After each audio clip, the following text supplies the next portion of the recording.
Assalamualaikum warahmatullahi wabarakatuh. Perkenalkan, nama saya Wildan Arif Mubarok dengan NIM 2421 0109 0004. Di sini saya akan menjelaskan terkait materi toxic masculinity, toxic femininity, serta dampak bagi kehidupan sosial dan kesehatan mental, serta contoh dalam kehidupan sehari-hari dan bagaimana cara mengatasinya. Jadi toxic masculinity itu adalah pola perilaku laki-laki yang lebih mendominasi, yang juga menekan rasa emosi, dan juga lebih agresif. Dan juga ada anggapan laki-laki itu harus kuat, tidak boleh lemah, tidak boleh berbau-bau yang feminim lah gitu. Dan juga dia itu harus keras. Ciri-ciri toxic masculinity itu ada beberapa. Yang pertama ada menganggap bahwa laki-laki itu tidak boleh menangis. Terus yang kedua itu ada laki-laki itu yang biasanya keras gitu ya kepada perempuan. Nah, itu bentuk kekuasaannya, bentuk menunjukkan kekuasaannya. Yang ketiga itu menganggap bahwa laki-laki itu nggak boleh lemah lembut kepada perempuan, kepada sesama laki-laki juga itu tidak boleh. Padahal sebenarnya ya semuanya itu, tiga-tiganya itu ya adalah diri sendiri. Karena kalau maskulinitas hanya dinilai dari laki-laki itu harus kuat, harus gagah ya, harus perkasa, harus tidak boleh menangis, tidak boleh sedih, tidak boleh emosian, itu malah membuat kita itu sebagai laki-laki itu merasa kayak sedang ditekan emosinya, tekan ekspresi dari diri kita, sehingga kita kayak mau melakukan sesuatu itu nggak ada kebebasannya, lalu disetir oleh omongan orang atau stereotip masyarakat seperti itu.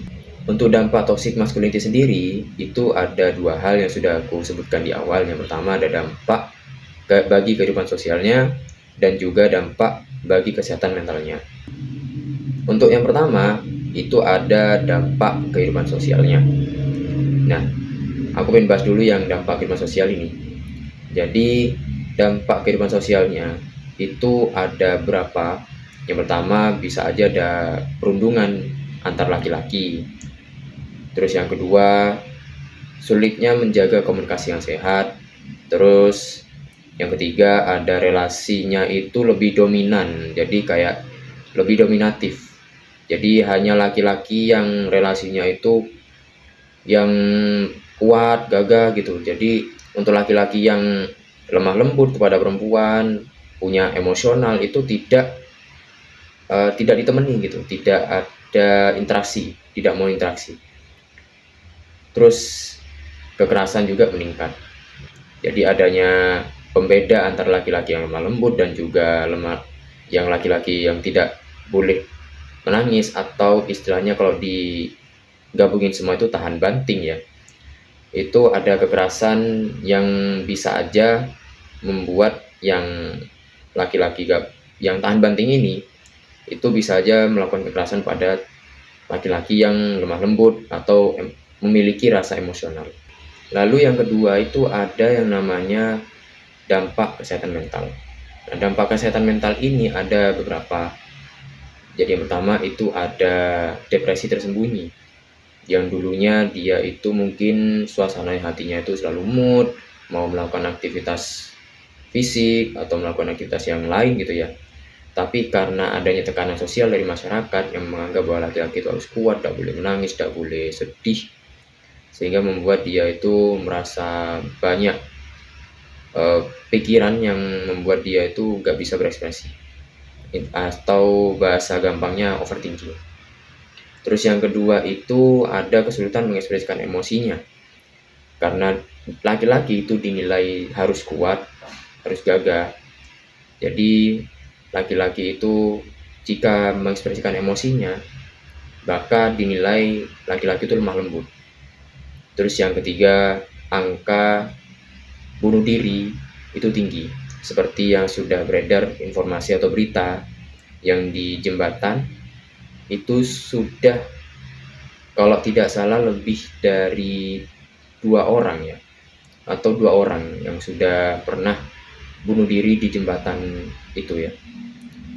Sehingga angka bunuh dirinya itu makin tinggi sekarang kalau toxic masculinity ini masih terus berjalan. Nah, untuk contoh dalam kehidupan sehari-hari itu, misalkan ya ada laki-laki yang sedang mendapati dirinya itu memiliki masalah keluarga. Nah, laki-laki itu pasti menangis kan ya. Tapi karena ada tekanan sosial, dia itu nggak mau merasa sedih atau menangis. Padahal sebenarnya masalah keluarga ini jika sangat berat sekali, itu pasti bagi laki-laki itu pingin yang namanya sedih atau menangis. Dan itu ya wajar karena kita manusiawi, kita punya emosi ya, itu hal yang wajar. Tapi karena tekanan yang membuat dirinya itu tidak boleh menangis, tidak boleh sedih, sehingga dia harus menahan emosinya. Dan itu pasti sakit, karena menahan emosi itu sangatlah sulit dan sangatlah berat bagi laki-laki terutama.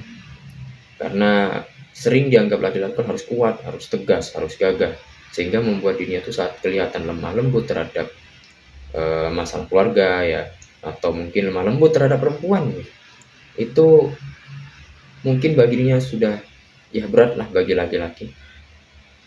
Mungkin contohnya seperti itu ya. Terus di dalam dunia kerja misalkan, laki-laki itu harus terlihat produktif, harus kuat dan semacamnya. Jadi dia tuh kayak lemah sedikit atau capek sedikit aja, itu kayak merasa dinilai bahwa laki-laki itu lemah. Padahal sebenarnya ya, misalkan kalau kerjaannya berat, misalkan ya ini masih magang misalkan, ya itu mungkin kalau awal-awal capek itu kan masih wajar kan ya, karena tubuh perlu adaptasi, otak perlu adaptasi. Sehingga ya kalau kelihatan capek gitu ya masih wajar kan, apalagi masih magang, masih karyawan magang gitu ya. Kecuali kalau sudah yang profesional itu kan sudah tubuhnya beradaptasi. Nah, tapi masalahnya kalau karyawan magang ini juga mesti dinilainya itu nggak boleh lemah, nggak boleh nangis atau sedih gitu ya, nggak boleh ngeluh. Padahal sebenarnya ya semua hal itu ya nggak apa-apa kita keluhkan, tapi jangan berlebihan juga. Mengeluh tanpa adanya aksi itu juga sama aja kan, hanya ramai di pikiran tapi aksinya nggak ada, itu juga ya nggak ada gunanya. Tapi sesekali mengeluh itu nggak apa-apa, yang penting nggak sampai yang berlebihan. Itu sih. Jadi membuat laki-laki saat ngeluh itu di kerjaannya itu malah membuat dirinya itu makin lemah, bukan makin kuat.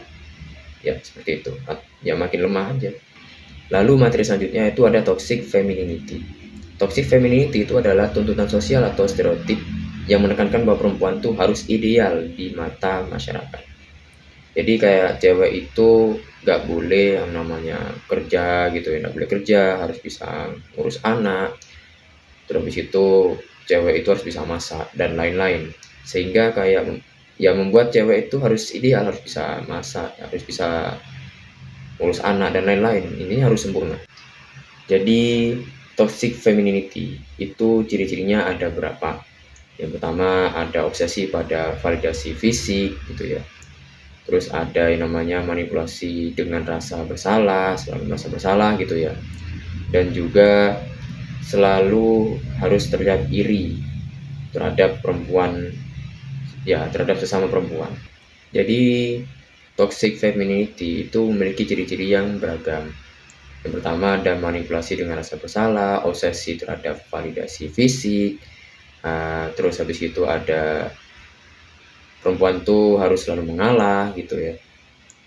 Habis itu mungkin ada body shaming antar perempuan dan lain-lain.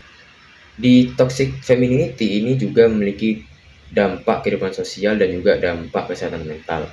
Nah, di dampak kehidupan sosial itu ada beragam. Yang pertama ada yang namanya ketergantungan validasi, habis itu ada persaingan sosial yang tidak sehat, habis itu ada budaya gosip, dan lain-lain. Sehingga ini menjadi tanda bahwa dampak kehidupan sosial di toxic femininity ini sangatlah buruk.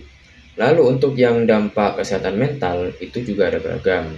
Bisa jadi ada insecure berkepanjangan, habis itu ada yang namanya mungkin ada yang mengalami masalah gangguan makan karena adanya kesehatan mentalnya itu sendiri ya. Terus yang ketiga itu ada anxiety, social anxiety. Jadi perempuan ini mentalnya sudah terganggu karena dia harus terlihat sempurna di mata masyarakat. Bisa aja dari ketiga hal ini dirasakan oleh perempuan. Untuk contoh nyata dalam kehidupan sehari-hari, misalkan itu di media sosial kita sering melihat perempuan itu cantik ya, feminin, seksi gitu ya, misalkan menawan, ramping gitu ya, dan lain-lain. Sehingga saat perempuan tuh salah satu perempuan yang lain tidak sesuai dengan ciri-ciri tersebut, itu akan menyebabkan anxiety, habis itu tidak bisa berekspresi dengan dirinya, sehingga kayak ada tekanan, ada pressure terhadap dirinya, sehingga dia agak kesulitan untuk mengekspresikan emosinya. Lalu misalkan ada juga body shaming antar perempuan, misalkan perempuan ini di satu tempat lagi nongkrong. Nah, perempuan ini sebenarnya gak kenal satu sama lain. Nah, ini adalah cara mereka untuk bisa mengenal satu sama lain. Nah, misalkan mereka nongkrong di satu tempat. Nah, di tongkrongan itu ada satu perempuan yang kulitnya itu gelap, gemuk, dan juga ya intinya jelek lah gitu. Tapi sama perempuan yang lain, ya itu malah dijauhi, bukan malah didekati untuk jadi teman ya, tapi malah dijauhi oleh teman-temannya, oleh perempuan lainnya. Sehingga ini menyebabkan dia tuh merasa terasingkan di tongkrongan tersebut, bukan malah diajak berbicara atau diajak ya storytelling gitu, tapi malah dijauhi, sehingga membuat dia merasa tidak apa ya, bukan salah satu dari mereka. Nah, dari toxic masculinity dan toxic femininity yang sudah saya jabarkan sebelumnya, ada beberapa solusi yang bisa saya jabarkan kepada kalian. Yang pertama itu ada membangun pendidikan yang sehat. Jadi mereka diberikan diberikan pendidikan cara mengendalikan emosi yang bagus, habis itu cara mengekspresikan dirinya dan lain-lain, sehingga menangis, habis itu emosi yang lainnya sedih, marah itu bukanlah suatu kelemahan bagi individu. Yang kedua itu ada yang namanya membangun komunikasi yang sehat. Jadi misalkan komunikasi antar laki-laki dan perempuan itu tidak harus terikat oleh tekanan sosial atau tekanan dari masyarakat ya. Jadi ya sudah, komunikasi yang sehat, tidak ada yang namanya dominasi antar laki-laki, misalkan perempuan body shaming atau perempuan, ya itu tidak ada.